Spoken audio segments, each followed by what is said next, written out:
Raila Odinga versus James Orengo. What is going on inside ODM? What? Now there's definitely something happening within ODM. Regulars on this channel will remember that just the other day I was talking about an imminent split within ODM. And I remember that I mentioned the Secretary General, Edwin Sifuna, and James Orengo at the funeral of Raila Odinga's bodyguard and close aide in Siaya, where these two gentlemen were reading from different scripts, from the choir boys of ODM. Everybody else was singing the praises of Ruto. Even Raila Odinga himself did not say anything against Ruto. And many of us thought that that was the end of the matter, that it would be swept under the carpet and we would move on. But that is not what has happened. The Siaya governor, James Agri Orengo, is now under full attack from the ODM brigade. How dare he go against Baba? How dare? What is he saying? And Orengo is responding. By the way, Orengo has always been very consistent in his political career. You have to give him that. I'm not saying he's perfect, but he has always been very consistent. He is a man of conviction. And the long and short of James Orengo's response is, what have I done wrong? What have I done that is contrary to the ODM constitution or the Kenyan constitution? I have just expressed my opinion. What is wrong with that? But of course the ODM choir boys will hear nothing of it. And now it seems that the split within ODM, the major battle and major war within ODM, with Orango on one side, and Raila Odinga and his choir boys on the other, is unfolding even as we speak. However, I'm not sure if you are aware that this is not the first time Orengo has fallen out with Raila. Indeed, he has fallen out with Raila several times. I know that may sound very surprising to most of us, but in all cases, it was not personal.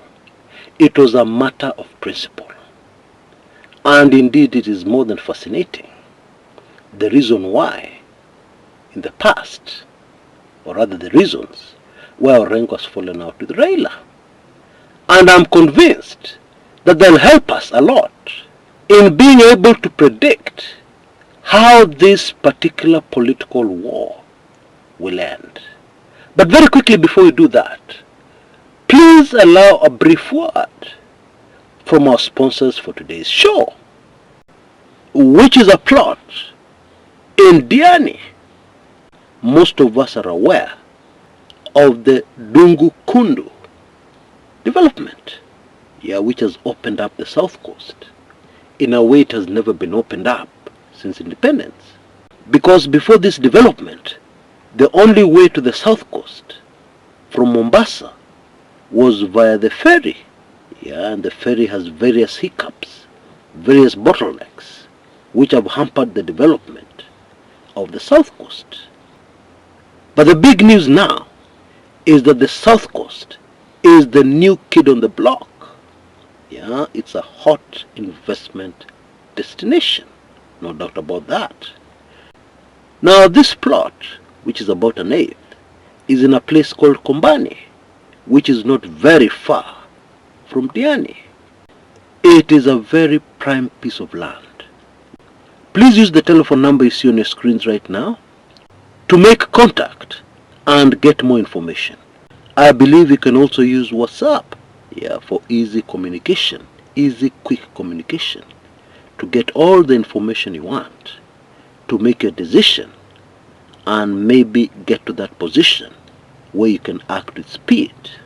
yeah, before somebody else does. Now, there are very few people who have defeated Raila Odinga in any election. Okay? And I'm talking about defeating Raila fairly. Now, of course, we all know that in Kenya, our elections are not really elections. There is something called rigging. Yeah? But let us just say, there is no way Raila Odinga would have defeated these particular individuals. And those individuals are Mwai Kibaki and Daniel Toroitich arap Moi in the 1997 general elections. And then even more interesting, a man called Michael Kijana Wamalwa, okay, who defeated Raila for the leadership of the Ford Kenya political party. And of course, the only other person who has defeated Raila Odinga in an election, free and square, is James Agri Orengo. Now that is something. But before we all get too excited, let's bring this back into perspective. This was in March 1994, and the election was for first vice chair of the Ford Kenya party. And Orengo was competing for this post with Raila Odinga. And Orengo beat Raila by 3 votes. This, of course, was delegates of the party voting. Okay? But even more telling, James Orengo went against Raila Odinga in supporting Michael Kijana Wamalwa to be chair of the Ford Kenya party after the passing on of Jaramogi Oginga Odinga. Okay, and many Raila Odinga supporters were so livid, they never wanted to forgive Orengo. In fact, it got so bad that in 2007, during those general elections, Raila had to go and beg the people, please elect Orengo. I need him in government when I become president. This was in 2007 presidential elections. I need brains like him in my government in order to bring change to the country called Kenya. And so already there we have an important point to focus on. Will Raila Odinga supporters forgive Orengo, yeah, for this latest rebellion against his boss, the party leader? Or at least what they are viewing as rebellion? That is a big question.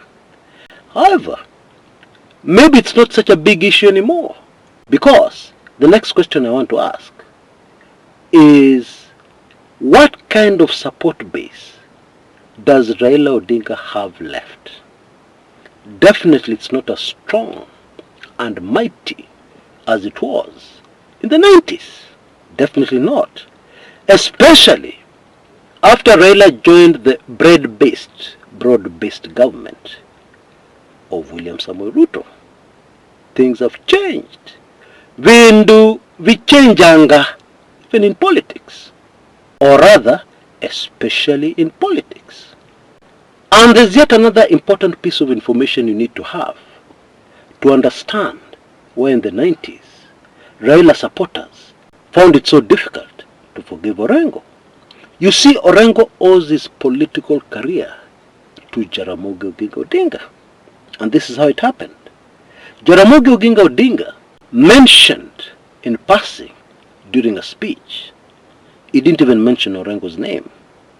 He just pointed towards Orengo and said, you people should take a closer look. We should take a closer look at this young man. That's all. That was the clout of Jaramogi Oginga Odinga. And in a by-election that followed, Orengo won by a landslide. Somebody was unknown at the time. So he had to start in politics, courtesy of Raila's dad, Jaramogi Oginga Odinga. And maybe that in the minds of many means that Orengo should be forever blindly faithful and blindly following Raila Amolo Odinga. But then, in Orengo's own words, In the moments that he has opposed Raila Odinga or taken a different view, it has not been personal. It has been because of his conviction. Indeed, in 2002, Orango was very loud in saying that Raila had made a very wrong decision in supporting Kibaki to be president. And for a very simple reason. When Orengo, Raila and the rest were fighting in the second liberation for the country, people like Kibaki were part of the system. People like Kibaki sat on the fence. He was not a reformist. And in Orengo's mind, whoever took over after Moi left had to be a true reformist. Somebody who would bring about real change in Kenya. And indeed, Orengo was vindicated 100% in his views. Because as soon as Kibaki took over as president, as soon as he was safely inside State House, he immediately changed. The first thing he did is that he rubbished the Memorandum of Understanding, the MOU, with Raila Odinga's LDP party about how they were going to share cabinet posts. And even after that, Kibaki was not the kind of president who reformed Kenya. It was same old, same old. And that is how the second liberation of the country called Kenya crashed and burnt.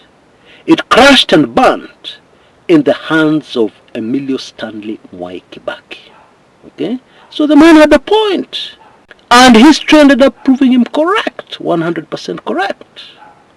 Fast forward to the present. What is Orengo saying? Actually saying the same thing he has been saying all through the decades.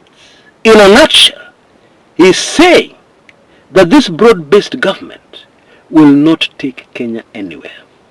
It won't. Orango is saying that the sacrifice of the Gen Zs in the year 2024 has just been tossed into the dustbin, and that the country is definitely not headed in the right direction. Now, it is interesting because that is the view of a vast majority of Kenyans. It seems that very few Kenyans believe otherwise.